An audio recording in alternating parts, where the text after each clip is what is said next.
Welcome back, class. Today we're talking about my favorite new anime, Dungeon Meshi. We're talking about the character's morality. I think that's a very interesting thing in this anime. It's obvious that a lot of these characters have very different moral values, and I think that's often what drives a lot of conflict in a lot of different stories and interesting character dynamics, so absolutely what we're going into. Our theoretical framework that we're working with is called Moral Foundations Theory. I might refer to it as MFT just for short. I'm going to start with a quick introduction to Moral Foundations Theory, and then I'm going to go through the major characters that appeared in Season 1 of the anime. If you're already familiar with Moral Foundations Theory, feel free to go ahead and skip to the time listed below so that you can skip the whole educational thing and get right to the characters. Moral psychology is the psychology of morality. It focuses on where moral values and beliefs come from, why these moral values and beliefs differ across people, why they differ across time, and why they differ across cultures, because different people have different moral values, and that differs across time. Some things that used to be morally acceptable are no longer morally acceptable, and some things that used to be not morally acceptable are now morally acceptable. And of course, this differs across people as well. Some people think that things are moral issues and other people don't, and this differs across cultures. Some cultures think that something is very immoral, while other cultures might not care about it at all. So that's essentially what moral psychology is looking into. Moral foundations theory is a part of moral psychology, and it attempts to explain all of these things. There's been a lot of criticism of moral foundations theory. It's not my favorite theory of how morality works. There are several other theories of where morality comes from and why it might differ from person to person that I think fit the data more reliably, tend to be more replicable, tend to work better across cultures. But we're not here to talk about that. We are here to talk about anime. If you want to know more about the problems with moral foundations theory and become a bit more familiar with another competing theory about morality, go look at Kurt Gray, especially if you want to see somebody, an academic, give himself an ulcer with rage over a shaky theory in psychology. So let's get a bit more into moral foundations theory. Moral foundations theory said that there are 5 or 6 or 7 different types of intuitions people might think are more or less relevant to morality. Each has a virtue and a vice side. The first is care and harm. This is being concerned about taking care of other people and trying to avoid harming other people. So the virtue side is care. You should care about other people. You should take care of them. The vice side is harm. You should avoid causing harm to people, whether that's physical harm or mental harm or financial harm. The second is fairness and cheating, with the virtue side being fairness and the vice side being cheating. Of course, fairness, you want to be fair to people and you should not cheat them. The third is authority and subversion. Authority and subversion, the virtue side, authority, you should obey authority, you should respect authorities, whether that is the law or teachers or politicians or your superior or whatever it is. And the vice side is subversion, and that would be you shouldn't, disobey things or try and subvert the law and things like that. Fourth, loyalty and betrayal. Of course, the virtue side is loyalty. You should be loyal to your friends and your family and your country or what have you. You should stick with them. You should, stick with that. You shouldn't betray them, essentially. And of course, the vice side is betrayal. So you shouldn't betray people. Then there's purity and degradation. This one is a bit fuzzy. I think it's the one that Kurt Gray has the most trouble with. He wrote a whole paper recently, angry about it. But purity is, things should remain pure. They should remain untainted. Traditionally, this has been thought of in terms of, religion. Keep your soul pure, don't sin, whatever, don't degrade your soul. But you can also think of it in terms of things like environmentalism. We should keep the environment pure. We should keep the water pure. We shouldn't pollute. So those are the 5 main ones. Those have been the 5 big ones for a while. More recently, the people who came up with moral foundations theory have also talked about a 6th foundation, liberty and oppression. We should, the virtue side, of course, keep people free to do as they want. The vice side, don't restrict people from doing what they want. And again, more recently, they've talked about splitting the fairness cheating foundation into 2 different foundations, proportionality and equality. So people should get what they earn, people should get what they work for, and then just everybody should get the same stuff. This video is only really going to focus on the original 5 moral foundations. I'm leaving out liberty and oppression, and then the proportionality and equality I'm just lumping into fairness. But my reasoning is more or less that the first 5 are the best understood. They've had by far the most research on them, and they work well on a traditional radar chart, which is exactly what I'm going to be using for this video. Now, according to moral foundations theory, the reason that there are differences across culture and time and people in terms of what we think is morality, moral or acceptable or not, is because everybody thinks that some foundations are more relevant to morality and other foundations are less relevant to morality.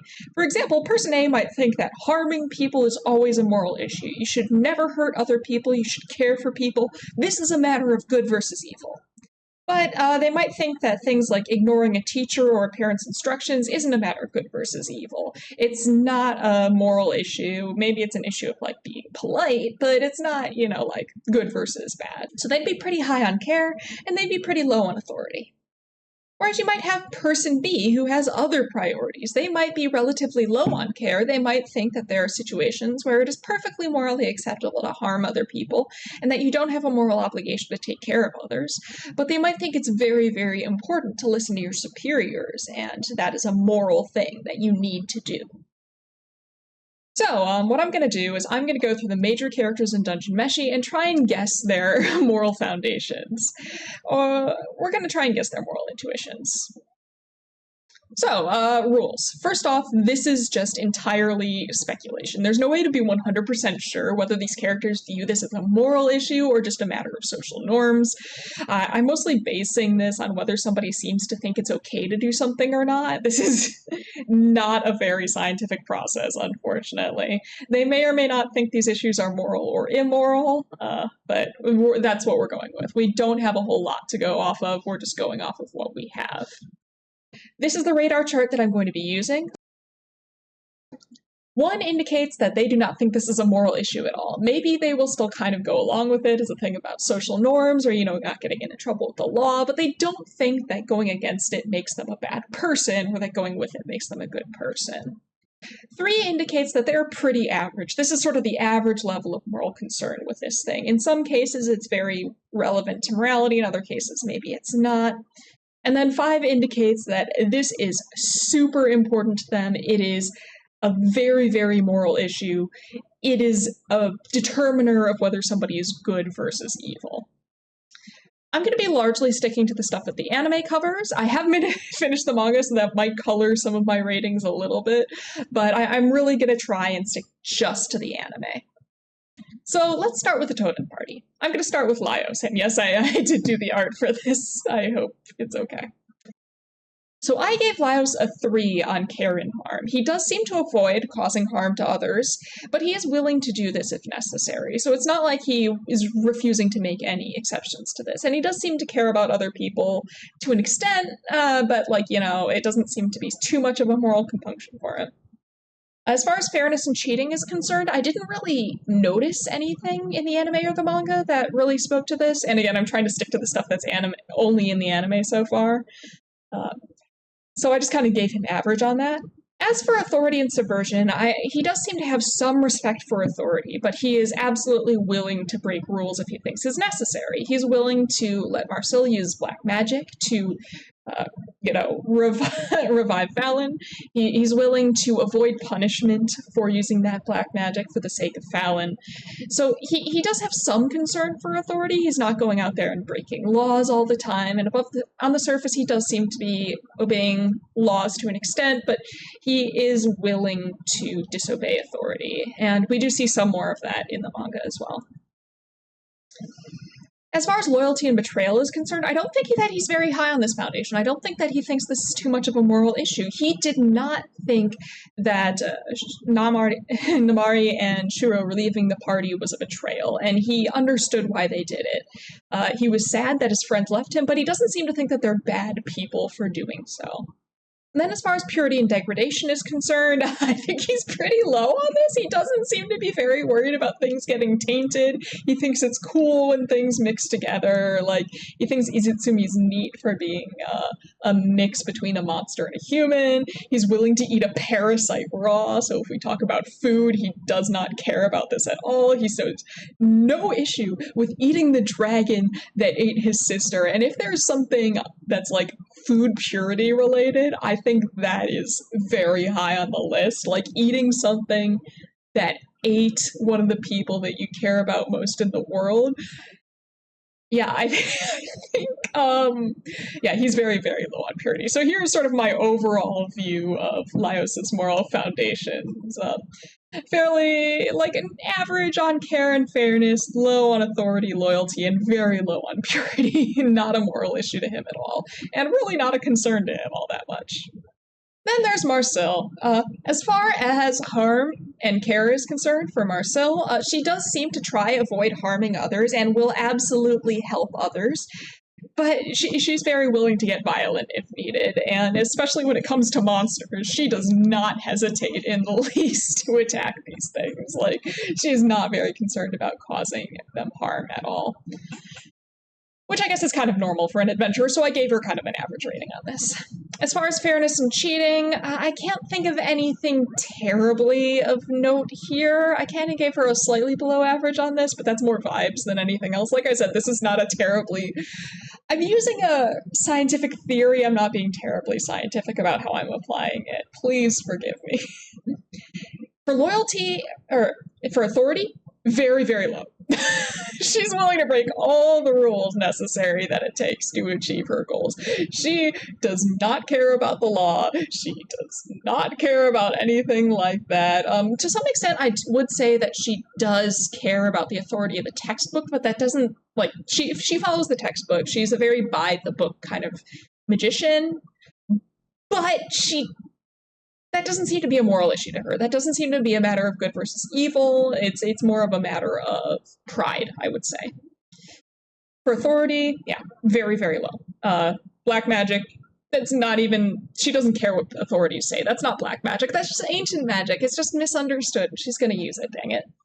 Loyalty and betrayal, she was really upset that Namari and Shiro left the party. This seems to be something that she absolutely judges them for, that she absolutely holds against them. She thinks that it's very wrong that they left the party in its time of need. So I put her as relatively high on that.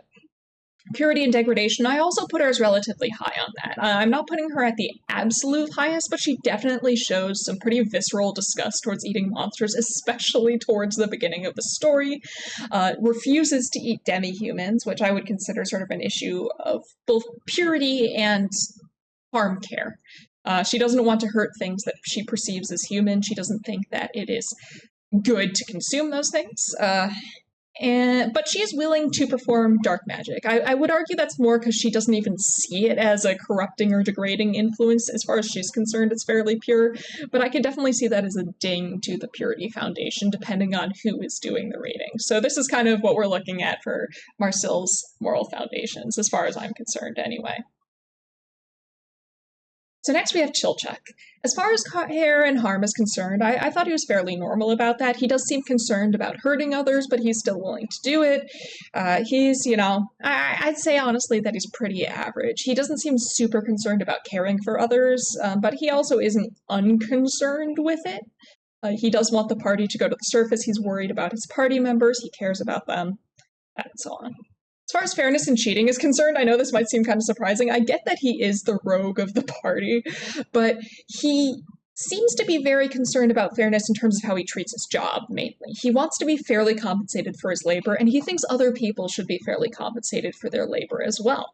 He treats his job and as a contract. It is an exchange of services. He is only willing to do as much as, to the extent care interferes with this, he's willing to care for other people and help them beyond his personal duties, but he's very clear that he thinks that he should only, and anyone should really only do what they are paid for. They shouldn't be obligated to do anything else.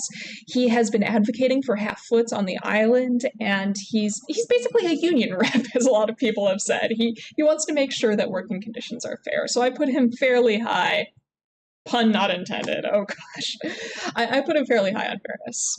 As far as loyal authority is concerned, he will follow rules, but he's also fine with breaking them as necessary. I kind of put him as neutral on this. For loyalty and betrayal, he's very pragmatic. He does not hold it against Namari and Chillu at all that they left. In fact, he's supportive of Namari leaving to an extent, and supportive of anyone who left the party. He doesn't see it as a betrayal at all. He doesn't think it's a moral issue at all. They were not obligated to go beyond their contract. And I see that as coming both from a care and a fairness thing. Loyalty, it doesn't seem to be much of a moral concern to him, though he is loyal. I'm not saying he's not loyal, it's just not a matter of morality to him as much.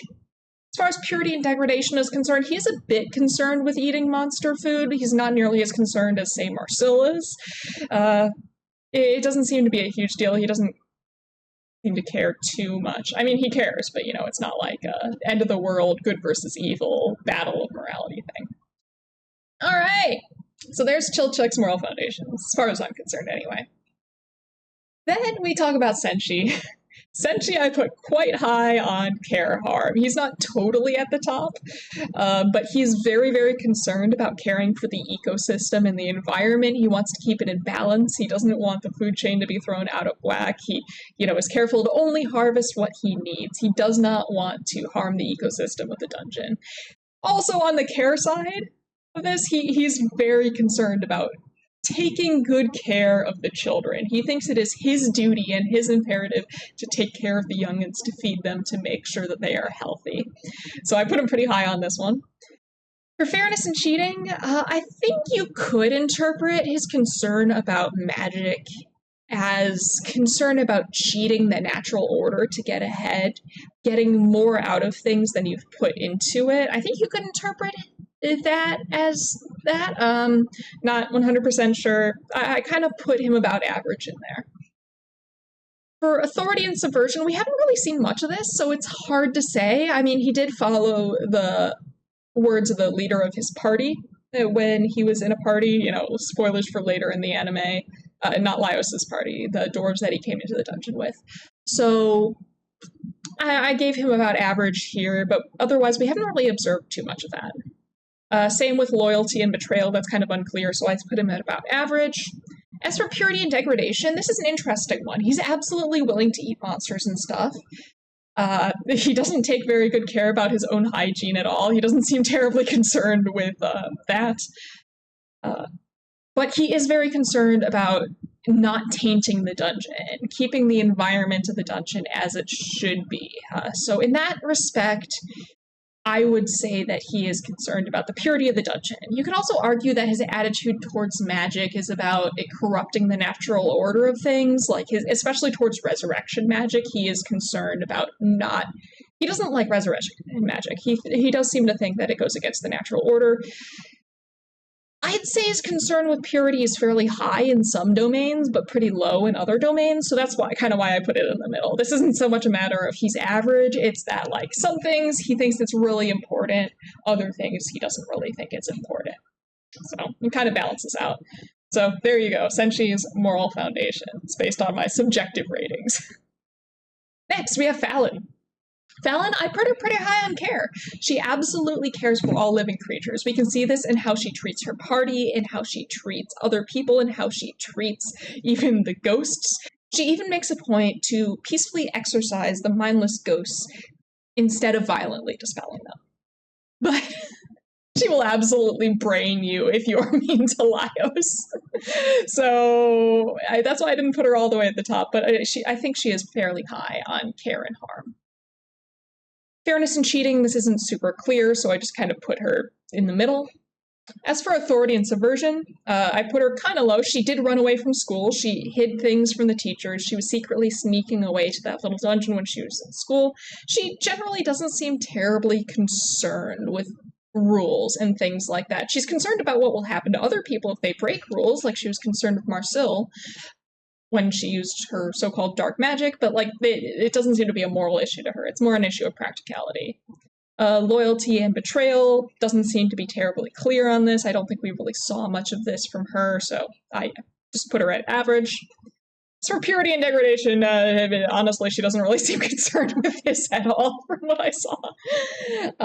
This does not seem to be a worry for her. Actually, come to think of it, as far as preserving the little dungeon that she found during her school days, maybe I could put this a little higher there, but yeah, it doesn't seem to be a huge concern to her. So this is what I put her moral foundations at. Of course, you are free to disagree with me if you would like. This is my subjective perception. All right, next, the last member of the Toden party, Izutsumi! I like this one. As far as Karen Harm is concerned, she will take care of her teammates. You'll see a bit of that later on in the story, but I don't think it's so much a moral issue for her. She's happy to let people take care of themselves. She's kind of a everyone for themselves kind of deal. Law of the beasts is what I have in my notes. Same with fairness and cheating. You just do what you can do to get ahead. That's fine. You do what you do. As for authority, she really does not like anyone telling her what to do.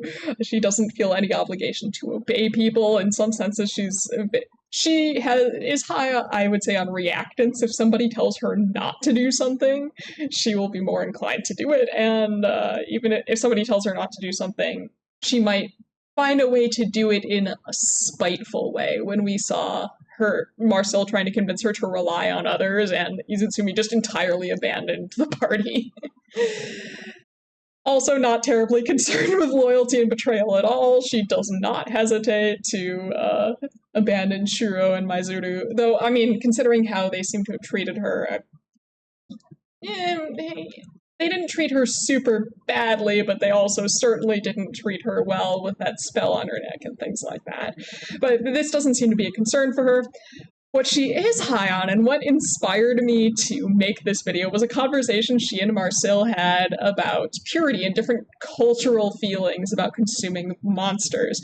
She's very concerned about eating monster food and being contaminated. I think she's like the clearest example of somebody who's high on purity in the entire story. She's very concerned about being contaminated by eating monster food. If you eat it, you'll be turned into a monster kind of ideas. She also very much feels that she has been cursed.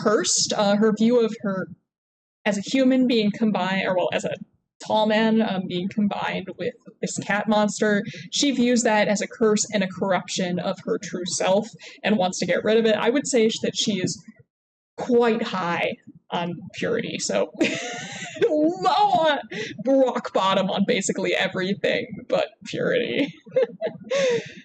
All right, moving on. Let's talk Cabu.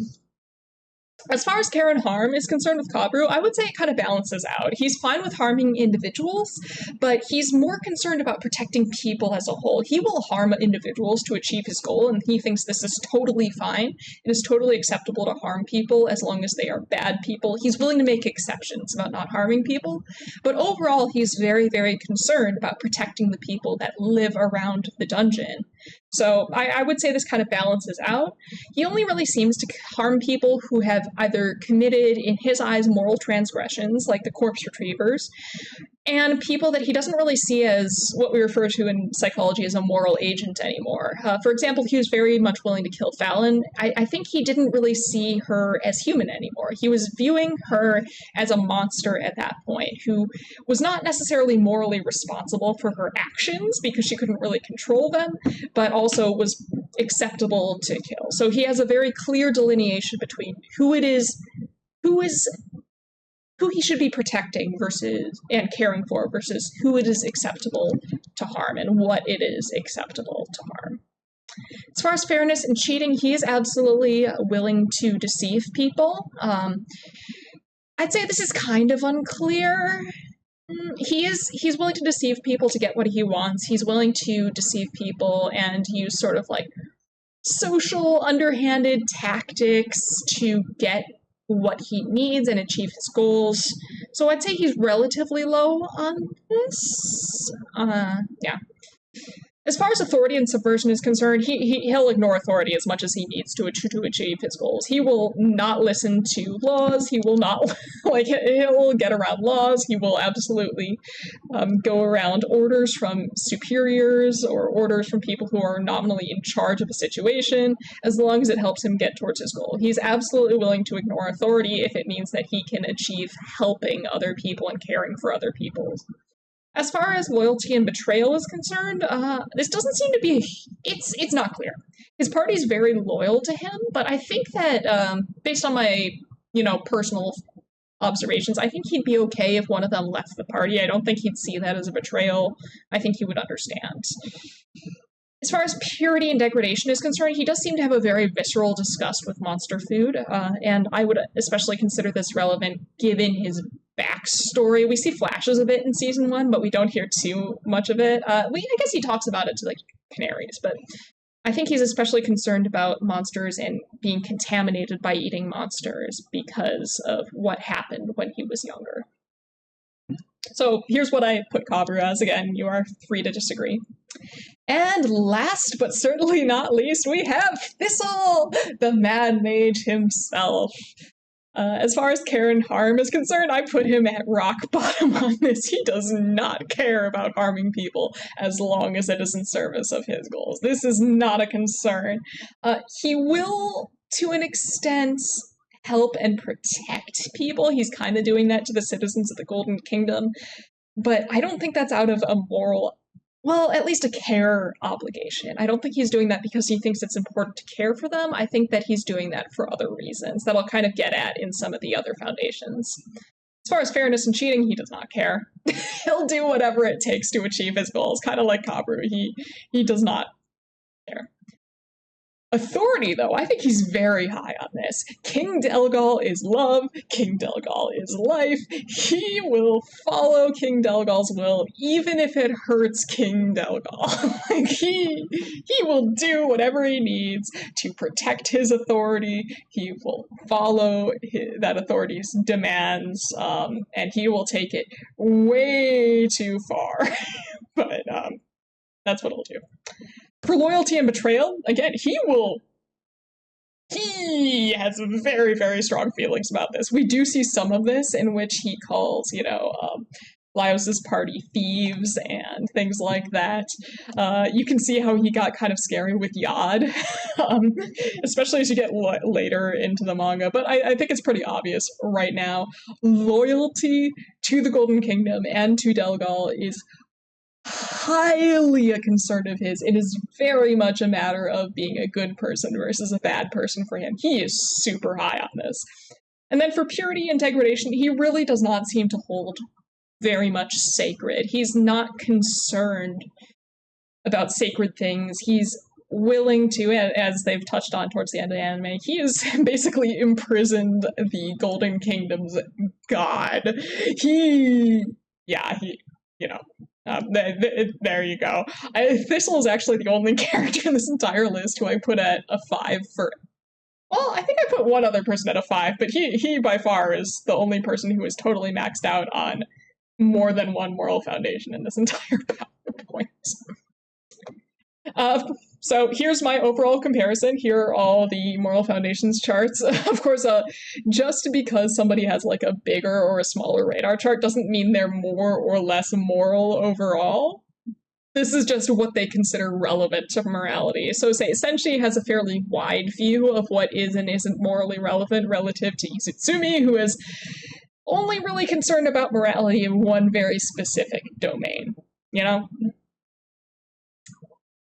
So there are some limitations to this, of course. It is, of course, in a lot of these cases very unclear whether these are moral convictions, so whether they think this is actually a moral issue or whether it's just a very strong attitude that they have. There is a distinction between that. I can talk about that some other time.